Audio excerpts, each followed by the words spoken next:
මොකද්ද බෝක දෙනව නම් දීපන් නැත්තම් නිකන් ඉඳපන්.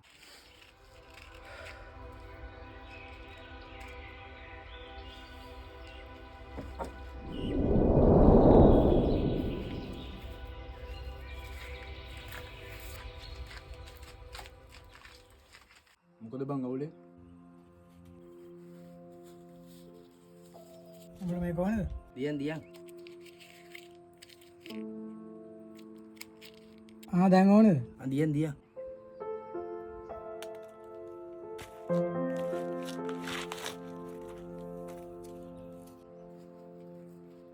උඹට දැනුත් මේ කොහොමද?